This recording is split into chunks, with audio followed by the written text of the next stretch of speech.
Hello बच्चों, स्वागत है आपके अपने यूट्यूब चैनल झारखंड एजुकेशन में। इस वीडियो में हम लोग हाफरली एग्जाम 24-25 के लिए क्लास 12 कंप्यूटर साइंस के इंपॉर्टेंट एमसीक्यू देखेंगे। जैसा कि आपको मालूम है कि इस बार हाफरली एग्जाम में केवल एमसीक्यू सवाल पूछे जाएंगे, तो हम लोग एमसीक्यू की ही केवल तैयारी करेंगे। हमने ऑलरेडी सेट 1 और सेट 2 दो वीडियो हमने अपलोड किया हुआ है कंप्यूटर साइंस क्लास 12 के लिए।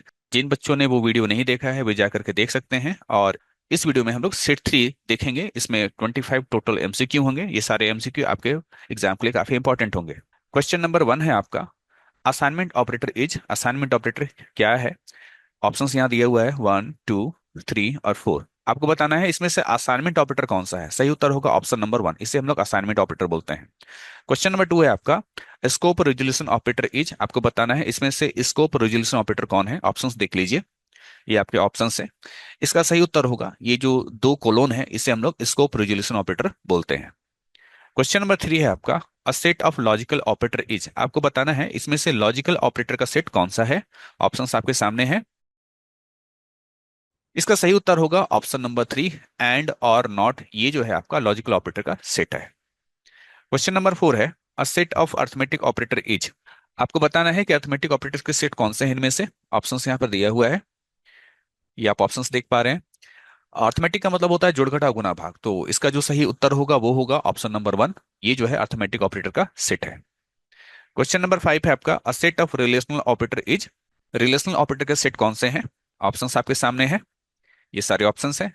तो रिलेशनल का मतलब होता है कंपेयर करना, ठीक है, बड़ा छोटा बराबर है कि नहीं बराबर है, तो इसलिए इसका जो सही उत्तर होगा वो होगा ऑप्शन नंबर 2।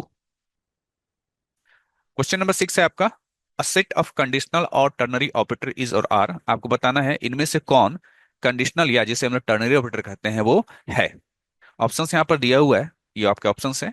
आपको बताना है इसमें से कंडीशनल ऑपरेटर कौन सा है। सही उत्तर होगा ऑप्शन नंबर 3। क्वेश्चन नंबर 7 है आपका, which of the following is known as insertion operator. आपको बताना है इनमें से किसे जो है इंसर्शन ऑपरेटर कहा जाएगा। ये रहे आपके ऑप्शंस, ऑप्शन 1, 2, 3 और 4। देखिए इंसर्शन का संबंध जो है वो आपके सी आउट से है, तो सी आउट के साथ कौन सा ऑपरेटर लगता है, ये ऑपरेटर लगता है। ठीक है, तो ये ऑपरेटर कहाँ देखने को मिल रहा है, यहाँ देखने को मिल रहा है, यानी ऑप्शन नंबर जो 3 है ये है आपका इंसर्शन ऑपरेटर। क्वेश्चन नंबर 8 है, which of the following is extraction operator in C plus plus. इसमें से एक्सट्रैक्शन ऑपरेटर किसे कहेंगे। ये रहे आपके ऑप्शंस, ऑप्शन 3, 4। एक्सट्रैक्शन का संबंध जो है वो आपके सी इन से है, और सी इन के साथ कौन सा ऑपरेटर लगता है, ये ऑपरेटर लगता है। तो इसलिए ये ऑपरेटर देखिए कहां पर है, ये आपका ऑपरेटर जो है ऑप्शन नंबर 4 में है, तो ये आपका सही उत्तर हुआ। क्वेश्चन नंबर 9 है, which of the following is not a valid relational operator. आपको बताना है इसमें से कौन सा वैलिड रिलेशनल ऑपरेटर नहीं है। ठीक है, वैलिड नहीं है। ये रहे आपके ऑप्शंस, आपको बताना है कौन सा होगा। तो यहां पर जो सही उत्तर होगा वो होगा आपका इक्वल टू ग्रेटर देन। ठीक है, ग्रेटर देन इक्वल टू होता है, लेस देन इक्वल टू होता है, इक्वल टू होता है, नॉट इक्वल टू होता है, ग्रेटर देन होता है, लेस देन होता है, लेकिन ये नहीं होता है इक्वल टू ग्रेटर देन। तो ये आपका वैलिड नहीं है, ये आपका इनवैलिड है। क्वेश्चन नंबर 10 है आपका, the structure definition and by a. Structure का डेफिनेशन किससे उसका अंत होता है। ठीक है, ये रहे आपके ऑप्शंस। आपको बताना है स्ट्रक्चर का डेफिनेशन। तो स्ट्रक्चर का डेफिनेशन पहले लिखते कैसे वो जान लीजिए। स्ट्रक्ट कीवर्ड लिखते हैं, स्ट्रक्चर का कोई नाम लिख लिए, मान लीजिए हमने यहाँ स्टूडेंट लिख लिया, ओपनिंग कर्ली ब्रेसेस, ये स्ट्रक्चर के यहाँ मेंबर्स लिखे जाएंगे। स्ट्रक्चर का डेफिनेशन बंद होगा, लास्ट में क्या लगाते हैं, सेमीकोलन। सही उत्तर होगा स्ट्रक्चर का डेफिनेशन किससे अंत होता है, सेमीकोलन से। क्वेश्चन नंबर 11 है आपका, which of the following is the symbol for and operator. And operator का सिंबल कौन सा है। बहुत आसान है, आप शायद इसको पहचान सकते हैं कि इसमें से एंड ऑपरेटर का सिंबल कौन सा है। तो इसका सही उत्तर आप जान सकते हैं, सही उत्तर जो होगा वो ऑप्शन नंबर 1 होगा। क्वेश्चन नंबर 12 है आपका, which of the following is the symbol for और ऑपरेटर। और ऑपरेटर का सिंबल कौन सा है, ये आपके ऑप्शंस रहे। ठीक है, पहला वाला तो होगा नहीं, पहला वाला तो एंड है। सही उत्तर होगा ऑप्शन नंबर 2, इसे हम लोग कहते हैं और ऑपरेटर। क्वेश्चन नंबर 13 है, which of the following is the symbol for not operator. Not operator का सिंबल कौन सा है। 1 तो होगा नहीं क्योंकि वो एंड है, 2 होगा नहीं क्योंकि वो और है। इसका सही उत्तर 3rd होगा, ये आपका नॉट ऑपरेटर है। क्वेश्चन नंबर 14 है आपका, which of the following is output statement in C plus plus. C plus plus में इनमें से कौन आउटपुट स्टेटमेंट है। ये रहे option, print, write, C out और सी इन। तो इसका जो सही उत्तर होगा वो होगा सी आउट। क्वेश्चन नंबर 15 है, how many times is a do while guaranteed to execute. और डू वाइल लूप में उस लूप की बॉडी का चलने का गारंटी कितना रहता है। ठीक है, 0 बार रहता है, इन्फिनेटली रहता है, एक बार रहता है, या वेरिएबल बार रहता है? तो इसका जो सही उत्तर होगा वो होता है एक बार, क्योंकि डू वाइल लूप में आपका शुरुआत में भी अगर कंडीशन फॉल्स है तो आपका लूप का बॉडी कम से कम एक बार रन करता ही करता है। क्वेश्चन नंबर 16 है, to calculate reminder in C plus plus we use, C plus plus में रिमाइंडर कैलकुलेट करने के लिए किसका इस्तेमाल किया जाता है? ऑप्शन देखिए, वन है मॉड, टू है रेम, थ्री है रिमाइंडर और फोर है ये परसेंटेज ऑपरेटर जिसको हम लोग मॉडुलस बोलते हैं। तो सही उत्तर होगा यही, ये आपका कहलाता है रिमाइंडर ऑपरेटर। क्वेश्चन नंबर 17 है, एस्केप सीक्वेंस कैरेक्टर बैकस्लैश 0, इसको हम लोग नल के नाम से भी जानते हैं, कई बार एग्जाम में पूछा भी है, occupies blank amount of memory, है ना? एक जो एस्केप सीक्वेंस कैरेक्टर होता है वो मेमोरी में कितनी जगह लेता है, कितनी बाइट जगह लेता है? ऑप्शन है 0 बाइट, 2 बाइट, 1 बाइट या 3 बाइट। तो इसका जो सही उत्तर होगा वो होगा आपका कोई भी कैरेक्टर कांस्टेंट जो है वो 1 बाइट जगह लेता है।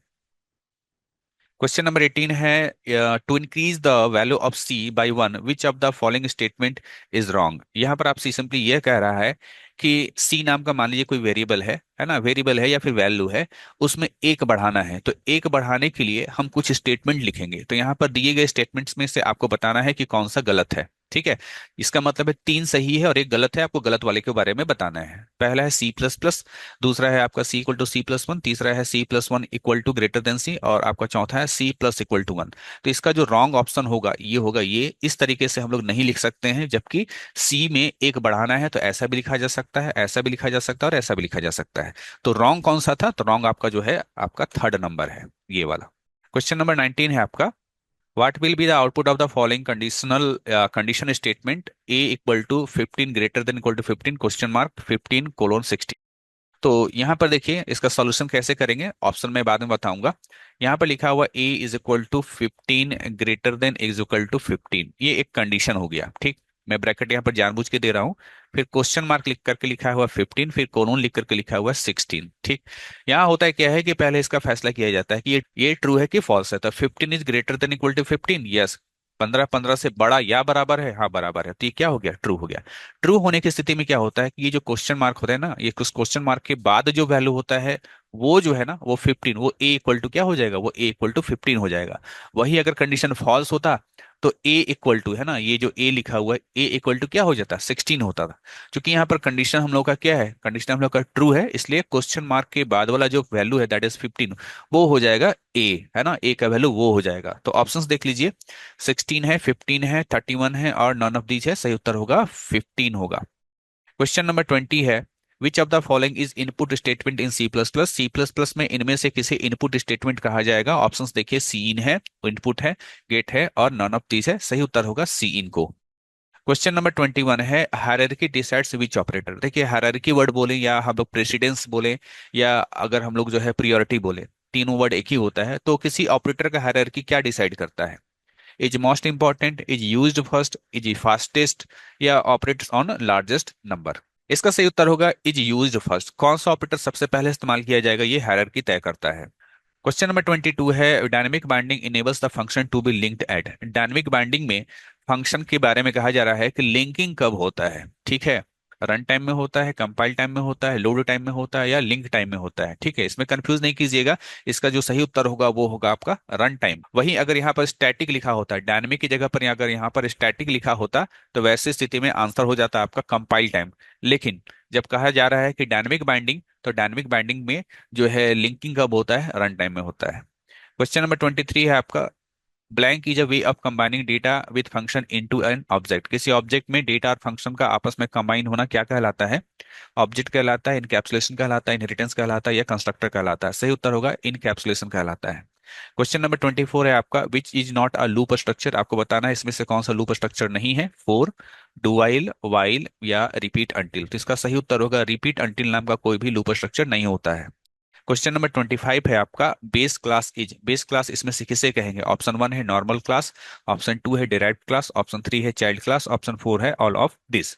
इसका सही उत्तर होगा नॉर्मल क्लास। ठीक है, तो बच्चों ये थे 25 important questions set 3 computer science के।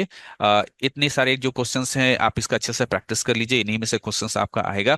और जो बच्चे पहली बार इस वीडियो को देख रहे हैं, चैनल को जरूर सब्सक्राइब कीजिए। और एग्जाम तक है ना, आपका जो फरवरी मार्च तक जो एग्जाम होगा तब तक इस चैनल पर बने रहिए। अपने सुझाव कमेंट के द्वारा बताते रहिए और हमारे चैनल से तैयारी करते रहिए। मिलते हैं अगली वीडियो में, तब तक के लिए थैंक यू।